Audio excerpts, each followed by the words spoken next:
As comparative to infection pain कम होती है। उसके बाद हम नंबर सेकंड उस पे आ जाते हैं डिफरेंस पे, वर्टिब्रेट्स एंड इनवर्टिब्रेट्स। जब हम वर्टिब्रेट्स एंड वर्टिब्रेट्स की बात करते हैं then it's mean that we are talking about animals. Animals जो है वर्टिब्रेट्स वो एनिमल्स होते हैं, इसमें प्लांट्स नहीं आते।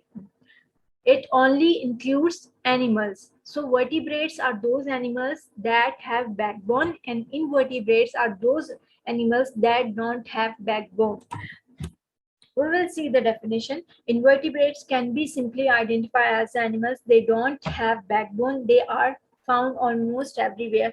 अमूमन अक्सर जगह पे ये इन्वर्टिब्रेट्स पाए जाते हैं, जो इंसेक्ट्स हैं, कीड़े मकोड़े हैं, इस तरह की तमाम जो चीजें हैं, समंदर में है, पानी में है, खुश्की में, हर जगह पे इन्वर्टिब्रेट्स पाए जाते हैं। और उसके बाद हम ये देखते हैं वर्टिब्रेट्स क्या होते हैं। मैंने बताया कि इन्वर्टिब्रेट्स दे डोंट, इनसे आप वर्ड याद करेंगे, don't, they don't have backbone, इनकी कोई बैकबोन नहीं होती, उनका जो प्रॉपर कोई स्केलेटन सिस्टम, इतना अच्छा वेल डिफाइंड स्केलेटन सिस्टम नहीं होता। जबकि वर्टिब्रेट्स क्या होते हैं, vertebrates we human beings are also vertebrates, जो हैं काउज हैं, और उसके बाद जो लाइन है, ये सब एनिमल्स जो हैं ये वर्टिब्रेट्स आते हैं। इनकी बैकबोन होती है, इनका प्रॉपर स्पेशलाइज्ड जो ऑर्गन सिस्टम होता है, इनका स्केलेटन सिस्टम होता है, वेल डिफाइंड स्केलेटन सिस्टम होता है, इनका रेस्पिरेटरी सिस्टम जो है इट इज क्वाइट कॉम्प्लेक्स, और सेंसरी ऑर्गन्स भी इनके एडवांस होते हैं। उसके बाद ये है कि इनवर्टिब्रेट्स जो हैं वो क्या होते हैं। अब हम इनके दरमियान डिफरेंसेस देख लेते हैं। ये चीज क्लियर होनी चाहिए that invertebrates and vertebrates are just animals, इसमें प्लांट्स नहीं आते, ठीक है। और उसके बाद इनवर्टिब्रेट्स, इनमें बैकबोन नहीं होती और वर्टिब्रेट्स में बैकबोन होती है। इनवर्टिब्रेट्स जो है हम ये बात कर चुके हैं, इनका इंटरनल स्ट्रक्चर नहीं होता। एक मैं आपको एग्जांपल देती हूँ कॉकरोच की। कॉकरोच जो है वो इनवर्टिब्रेट है, आपने उसका अंदर वाला बॉडी अगर कभी ऑब्जर्व किया हो तो उसका अंदर वाला बॉडी जो है बहुत सॉफ्ट होता है, इंटरनल स्केलेटन नहीं होता, लेकिन उसका ऊपर वाला as compare to internal body, upper body is hard, exoskeleton उनका हार्ड होता है, ठीक है। उस तरह से जैसे ह्यूमन बींग्स हैं, उनका अपर बॉडी जो है, ये कोई भी ऐसे वर्टिब्रेट्स है, उनका अपर बॉडी जो है वो as compare to internal body soft होगा, यानी कि अपर बॉडी उनका नरम होगा, स्किन वगैरह, ऊपर मसल्स होंगे, और अंदर जो है उनके बोन्स होंगी, यानी कि अंदर इंटरनल स्केलेटन उनका हार्ड होगा।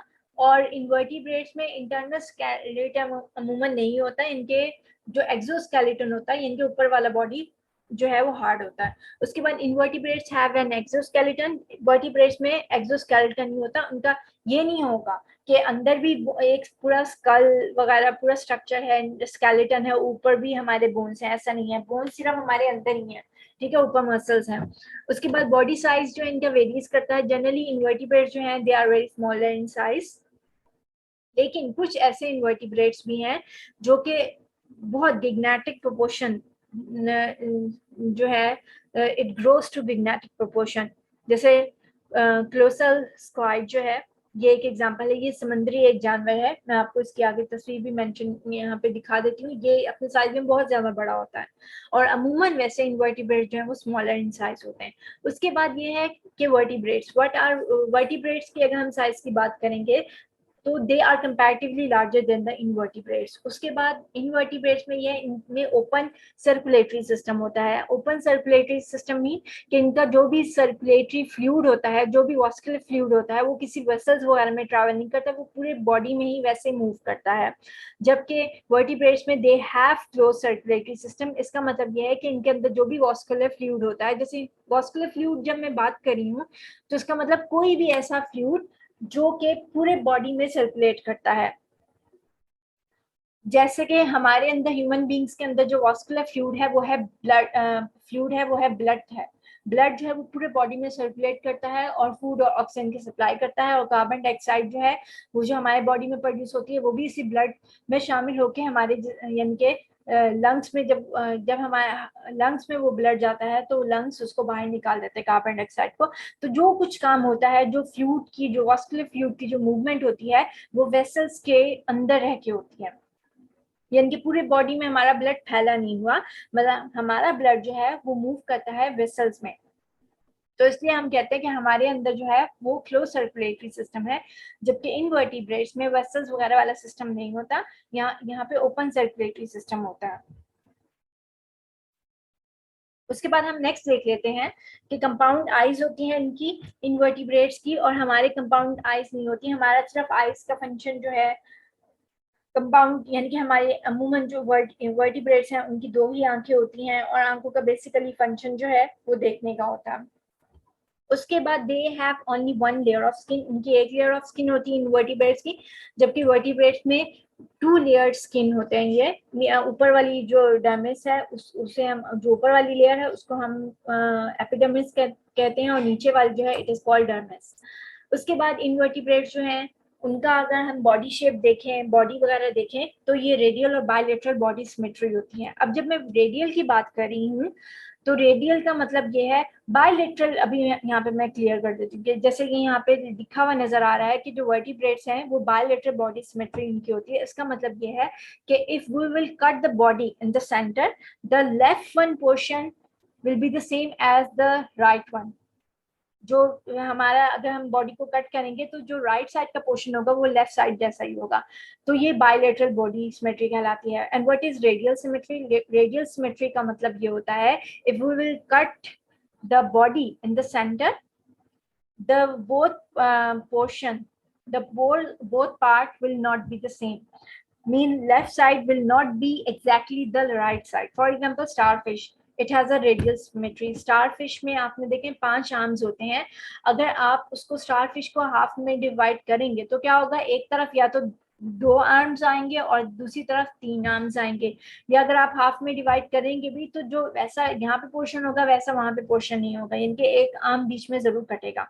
ठीक है, तो that is called the radial symmetry. आगे हम यहाँ पे मैं क्लोरोसल जो है स्क्वाइड, उसकी जो आपको पिक्चर दिखाऊंगी उसमें भी आपको उसकी भी रेडियल सिमेट्री है। उसको भी आप बीच में से अगर आप काटेंगे तो उसका लेफ्ट एंड राइट साइड का पोर्शन जो होगा वो सेम एग्जैक्टली सेम नहीं होगा। ठीक है, जैसे अच्छा, अब हमने ये बात की कि इनवर्टिब्रेट्स जो है उनमें रेडियल सिमेट्री भी होती है। एक एग्जांपल मैंने आपको क्लोरोसल स्क्वाइड की दे दी, और दूसरी एग्जांपल जो है बायलेटरल सिमेट्री की जो मैंने, और स्टारफिश जो है वो भी रेडियल सिमेट्री की एग्जांपल है। बायलेटरल बॉडी सिमेट्री की एग्जांपल जो है जैसे कॉकरोच ही है, अगर आप उसको हाफ से डिवाइड करेंगे तो वैसा लेफ्ट पोर्शन जो है it will be exactly the same the right one. Then next जो है उसमें 8 पॉइंट है, सिंपल अनऑर्गेनाइज नर्वस सिस्टम होता है इसमें हाईली, और वर्टिब्रेट्स में कॉम्प्लेक्स और हाईली स्पेशलाइज और ऑर्गेनल्स होते हैं, नर्वस सिस्टम होता है। और उसके बाद यहाँ पे हम इनकी फूड मोड ऑफ न्यूट्रिशन देख लेते हैं कि इनका खुराक हासिल करने का तरीका क्या है। उनमें से कुछ जो है इनवर्टिब्रेट्स जो ऑटोट्रोपिक होते हैं। Autotrophic mean they can prepare their own food, अपनी फूड खुद बना सकते हैं। And parasitic mean they depend on another living organism, वो किसी भी दूसरे लिविंग ऑर्गेनिज्म की बॉडी पे रह के उससे फूड हासिल करते हैं। और heterotropic organisms, these are those organisms, they cannot produce their own food but they eat other living organisms to get food, यानी कि दूसरे लिविंग ऑर्गेनिज्म खाते हैं, चाहे प्लांट्स हैं या एनिमल्स हैं। अच्छा, यहाँ पे ये चीज एक मैं क्लियर कर दूं, ऑटोट्रोपिक वो ऑर्गेनिजम्स होते हैं जो अपनी फूड खुद बना सकते हैं, इनके जिनके बॉडी में ही जो है वो सिस्टम ऐसा होता है जो कि जैसे कि प्लांट्स में फोटोसिंथेसिस का प्रोसेस होता है। प्लांट्स को कभी आपने खाना खाते नहीं देखा होगा क्योंकि वो फूड अपनी खुद प्रिपेयर करते हैं।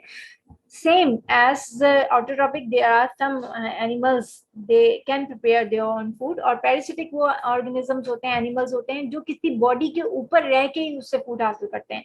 अब पैरासिटिक और हेटरोट्रोपिक में क्या डिफरेंस है? पैरासिटिक किसी भी बॉडी, दूसरे लिविंग ऑर्गेनिज्म की बॉडी पर रह के फूड हासिल करते हैं, और हेटरोट्रोपिक किसी दूसरे लिविंग ऑर्गेनिज्म की बॉडी पे नहीं रहते बल्कि बस अपनी फूड जो है किसी भी दूसरे लिविंग ऑर्गेनिज्म को बस सिंपली एज अ फूड के तौर पर यूज करते हैं। उस पर रहने के लिए उनको उनको अपने होस्ट सेल की जरूरत नहीं होती। Vertebrates, what are vertebrates? Mode of nutrition is usually heterotrophic. इनमें वर्टिब्रेट्स में मोड ऑफ न्यूट्रिशन अमूमन हेटरोट्रोपिक होता है, ये अपनी मोस्टली जो अपनी फूड जो खुद प्रिपेयर नहीं कर सकते। पैरासिटिक भी बहुत मतलब नहीं होते, पैरासिटिक भी नहीं होते, ये यू में से इट। ओके, हमने यहाँ पे इनवर्टिब्रेट्स में जिस वेरी स्टार्ट में हमने ये कहा था कि हर जगह पाए जाते हैं। We can see that among the living organism, among the animals, the proportion of invertebrates are 95%। 95% जो जितने भी एनिमल्स हैं वो इनवर्टिब्रेट्स हैं, और एनिमल्स में से सिर्फ 5% जो है वो वर्टिब्रेट्स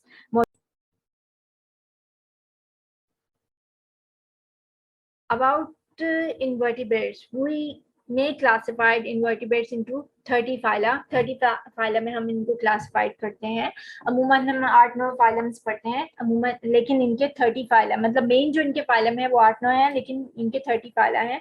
उसके बाद वर्टिब्रेट्स जो हैं, वर्टिब्रेट्स को हम क्लासिफाइड करते हैं 5 ग्रुप्स में. Number 1 fishes, amphibians, reptiles, birds and mammals. Fishes इसमें होती हैं. एम्फिबियंस जो है, इनमें वो एनिमल्स मौजूद होते हैं जिनमें जो कि पानी में भी रहते हैं और खुश्की में भी रहते हैं और पानी में अंडे देते हैं, एग्स देते हैं, ठीक है. और रेप्टाइल्स जो हैं ये लैंड में एग्स देते हैं और ये लैंड में रहते हैं, इनकी स्किन हार्ड होती है. एम्फीबियंस की एग्जांपल जो है फ्रॉग हो गया, और इसके बाद रेप्टाइल्स में लीजर्ड जो है वो इसकी एग्जांपल है. उसके बाद बर्ड्स को हम क्लास एवीज भी बोलते हैं. और उसके बाद मैमल्स में हम ह्यूमन बींग्स पे आ जाते हैं, एलिफेंट वगैरह. और कुछ ऐसी फिशेज हैं जिनको हम मैमल्स में लेके आते हैं, काउंट करते हैं. क्यों उनको मैमल्स में? क्योंकि वो अंडे नहीं देती हैं, जैसे कि वेल हो गई या डॉल्फिन हो गई, हम इनको मैमल कहते हैं, हम उसको क्लास फिश में नहीं रखते हैं. इस तरह से एक ऐसा परिंदा भी है जिसको हम क्लास एवीज में नहीं रखते, बर्ड्स के ग्रुप में नहीं रखते, मैमल्स में रखते हैं, वो है बैट. चमगादड़ जो है उसको भी हम मैमल्स में इसलिए रखते हैं क्योंकि चमगादड़ भी अंडे नहीं देती, बच्चे देती है. उसके बाद नेक्स्ट इसमें एग्जांपल्स देख लेते हैं हम. इनवर्टिब्रेट्स में flatworms, arthropods and sponges, insects are few example of the, these are few examples of the invertebrates. मतलब सिर्फ कुछ एग्जांपल्स बताए हैं. इन्वर्टिब्रेट्स की बहुत ज्यादा वैरायटीज मौजूद हैं. जैसे मैंने आपको बताया कि 95% जो पोर्शन है एनिमल्स का वो इन्वर्टिब्रेट्स पे मुश्तमिल है. And next one is the invertebrate examples: mammals, fishes, reptiles, amphibians and birds are the example of vertebrates. This is the invertebrate and colossal squid. ये बहुत बड़े साइज में है, गिगनेटिक इसका साइज है, आप देख सकते हैं. और लेकिन इसका भी मैंने जैसे कि पहले एक बात की थी कि इसका भी रेडियल सिमेट्री है. इसको अगर हम हाफ से